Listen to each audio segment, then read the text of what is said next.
గోదావరి పుష్కరాల నాటికి పోలవరం ప్రాజెక్టు పనులు పూర్తి చేయాలని సీఎం చంద్రబాబు అధికారులను ఆదేశించారు. నిర్దేశిత గడువులోగా లక్ష్యానికి అనుగుణంగా వేగంగా పనులు పూర్తి చేయాలన్నారు. సచివాలయంలో పోలవరం ప్రాజెక్టు పనుల పురోగతిపై ముఖ్యమంత్రి సమీక్ష నిర్వహించారు. పోలవరం ప్రాజెక్టు కోసం కేంద్ర జల సంఘం నిపుణుల కమిటీ నుంచి ఎప్పటికప్పుడు ప్రాజెక్టు పనులపై అనుమతులు తీసుకుని పనులు పూర్తి చేయాలని సీఎం ఆదేశించారు. డిసెంబర్ నాటికి డయాఫ్రమ్ వాల్ పనులు పూర్తి కావాలన్నారు. ప్రాజెక్టులో ప్రధాన డ్యాం ఎర్త్కమ్ ర్యాక్ ఫిల్ డ్యాం పనుల్ని నవంబర్ 1 నుంచి ప్రారంభించాలన్నారు.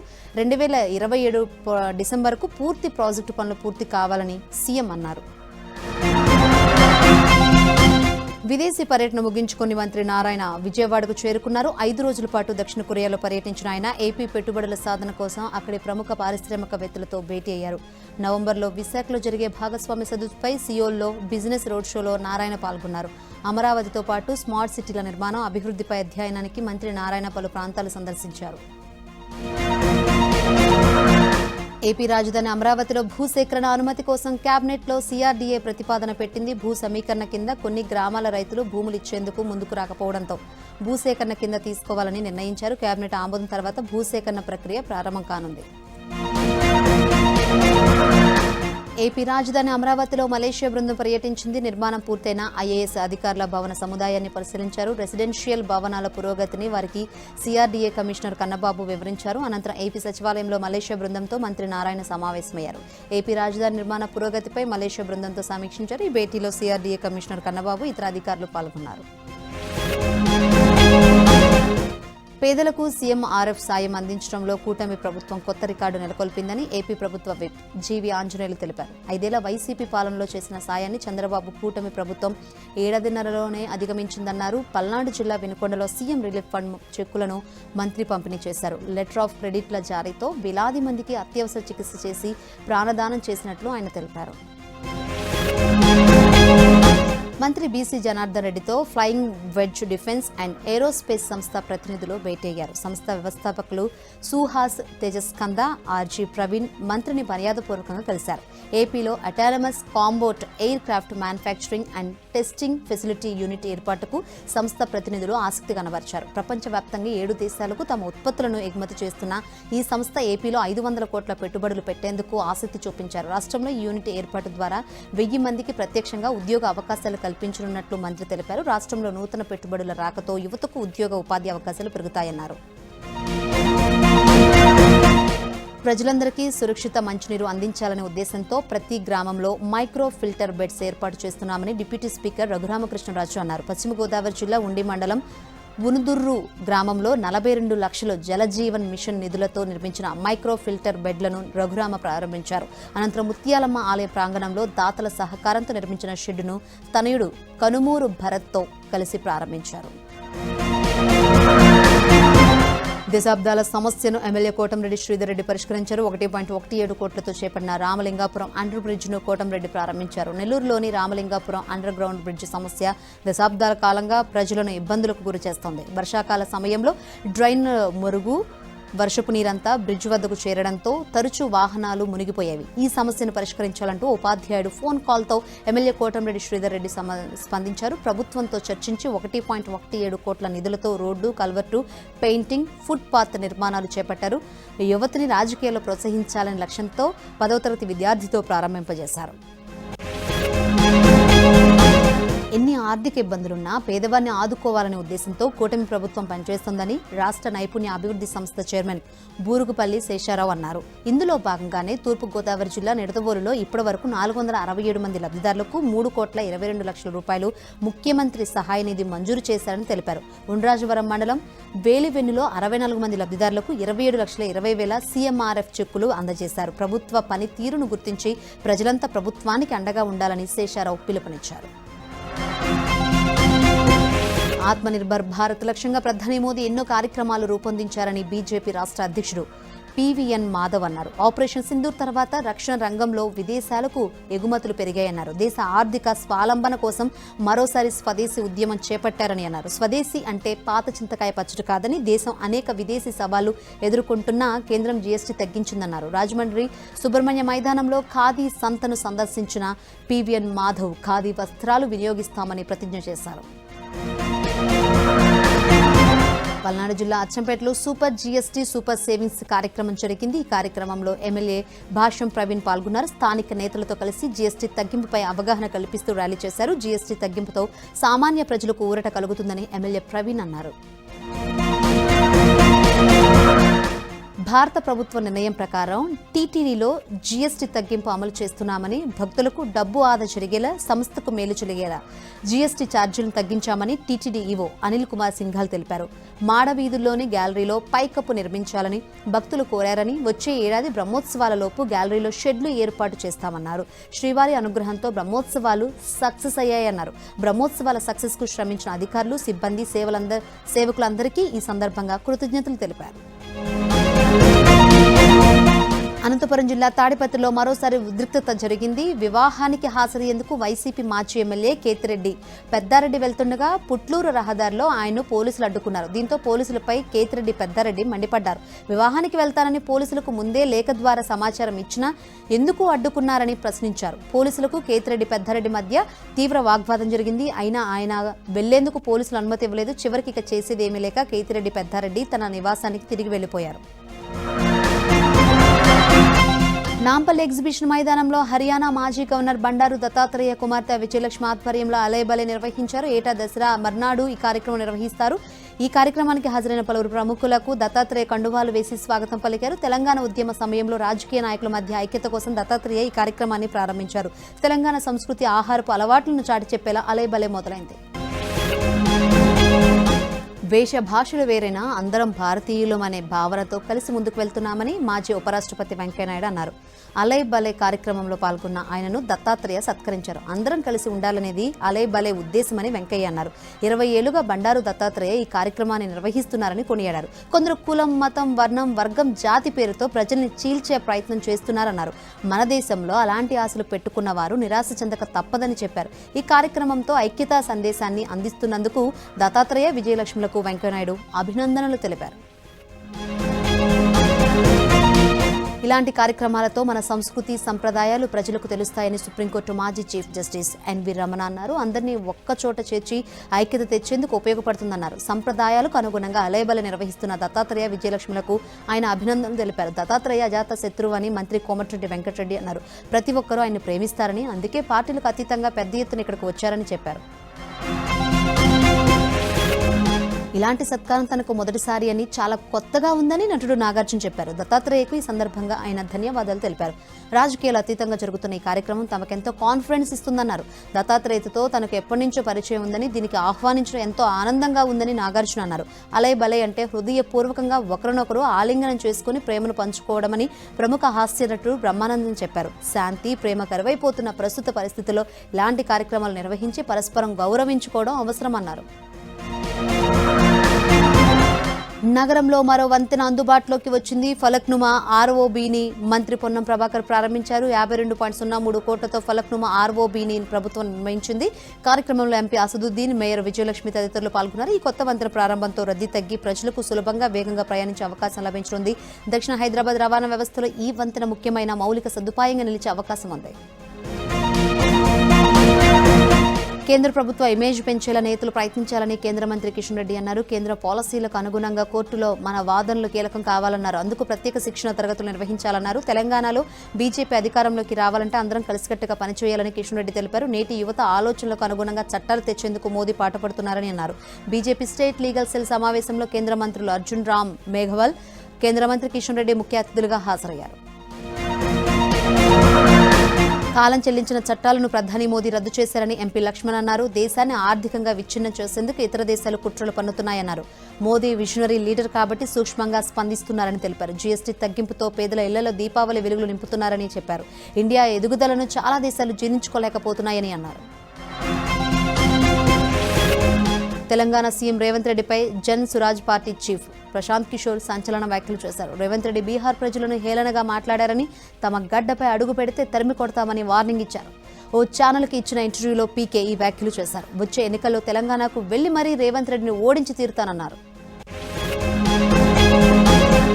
దసరా పండుగ వేళ తెలంగాణలో రికార్డు స్థాయిలో లిక్కర్ సేల్స్ జరిగాయి. సెప్టెంబర్ 30, అక్టోబర్ 1 తేదీలో భారీగా మద్యం కొనుగోలు జరిగినట్లు ఎక్సైజ్ లెక్కలు చెబుతున్నాయి.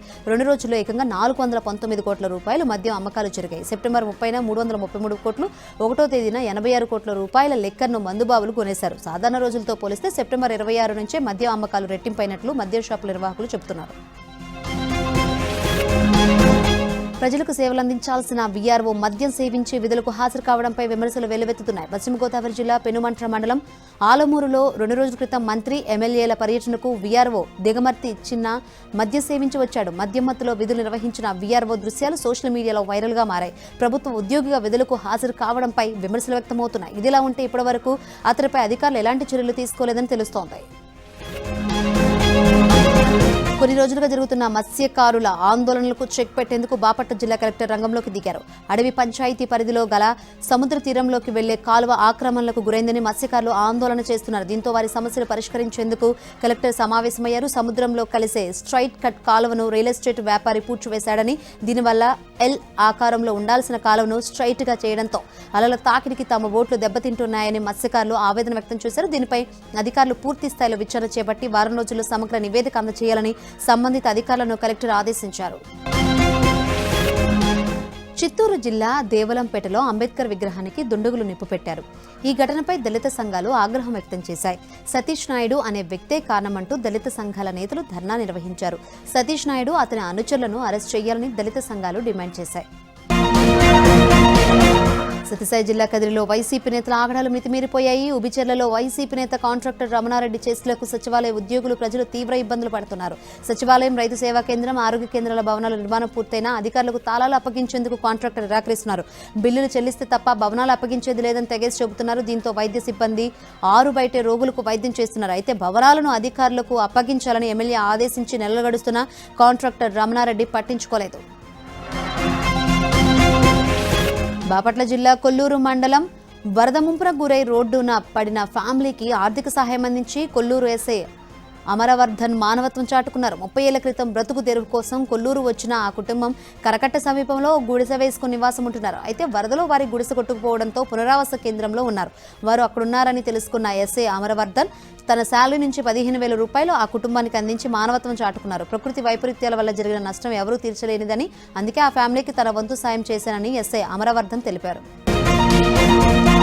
పల్నాడు జిల్లా సత్తెనపల్లిలో వైసీపీ నేత నాగార్జున యాదవ్ వీరంగం సృష్టించాడు. సత్తెనపల్లిలో ఓ హోటల్కు వెళ్లిన నాగార్జున యాదవ్ సరైన టైంలో టిఫిన్ అందించలేదని ఆగ్రహంతో యజమాని శేఖర్ సిబ్బందిపై దాడి చేశాడు. ఈ దాడిలో హోటల్ సిబ్బంది ఇద్దరికీ గాయాలయ్యాయి. బాధితులు హోటల్ యజమాని ఫిర్యాదుతో పోలీసులు కేసు నమోదు చేశారు. అంబర్పేటలోని గాంధీ విగ్రహానికి కమలం గుర్తు వేయడం వివాదాస్పదంగా మారింది. గాంధీ జయంతి సందర్భంగా నిర్వాహకులు గాంధీ విగ్రహానికి రంగులు వేశారు.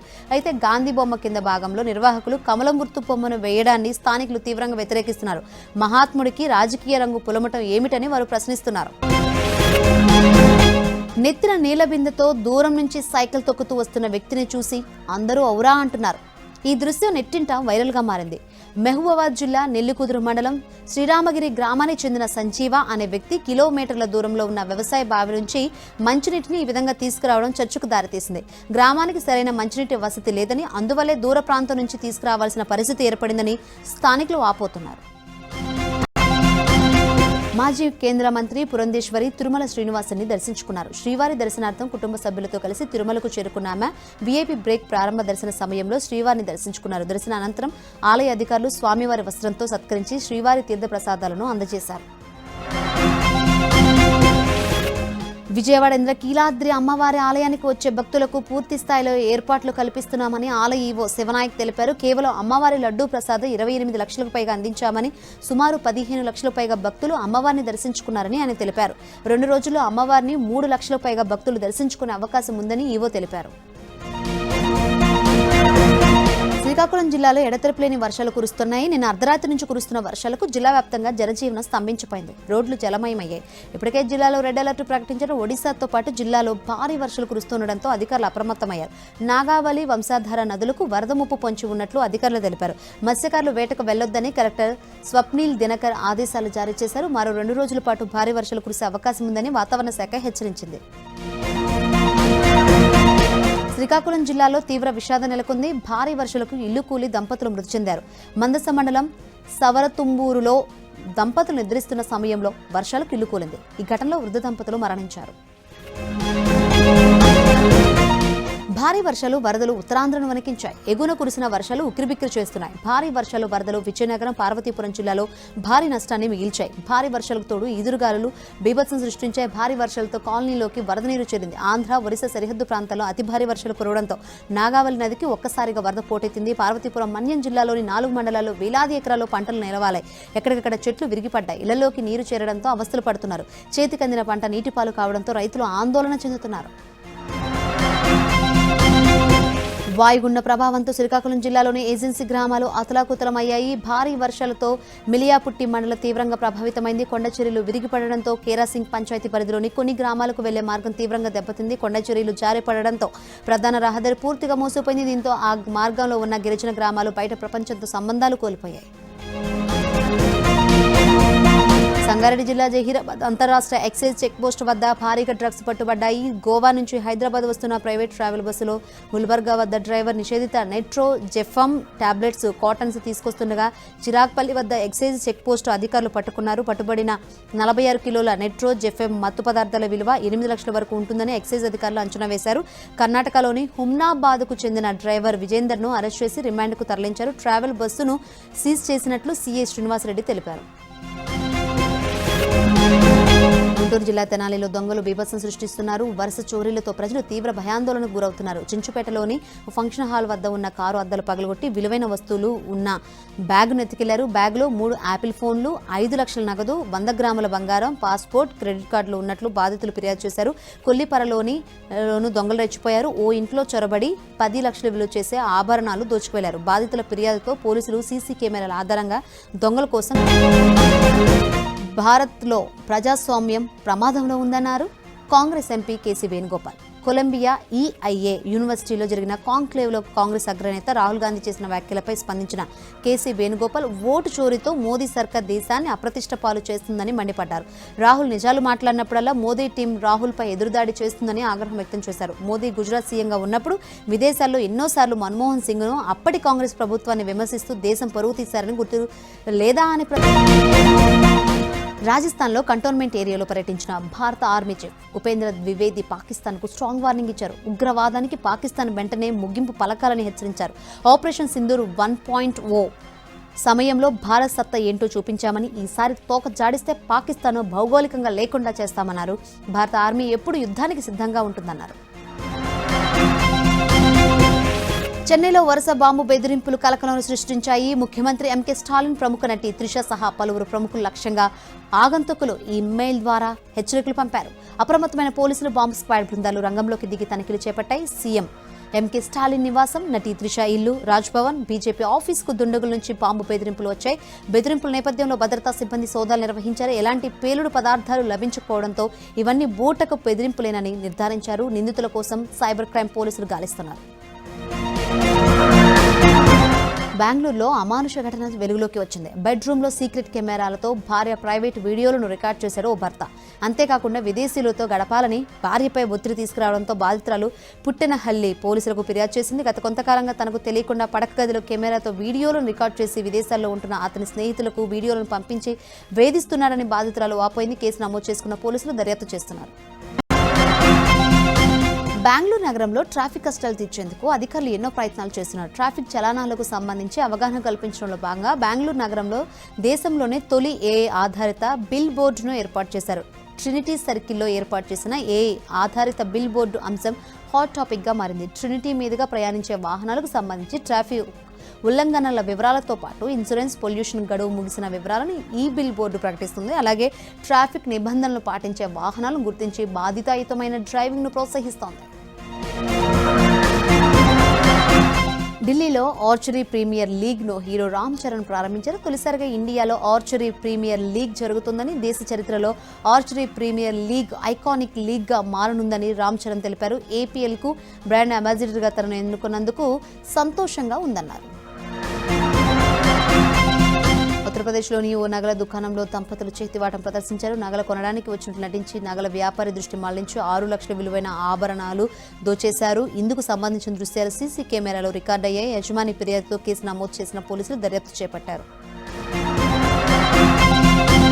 కాశ్మీర్లో ఓ సీజన్ల తొలి హిమపాతం మొదలైంది. గుల్మార్గ్, సోనామార్గ్, గురేజ్లోని పర్వత శిఖరాలు శ్వేతవర్ణంలోకి మారాయి.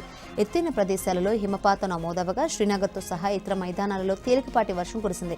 అక్టోబర్ 5 నుంచి 7 వరకు జమ్మూ కాశ్మీర్లో భారీ వర్షాలు హిమపాతం కురిసే అవకాశం ఉందని వాతావరణ శాఖ తెలిపింది.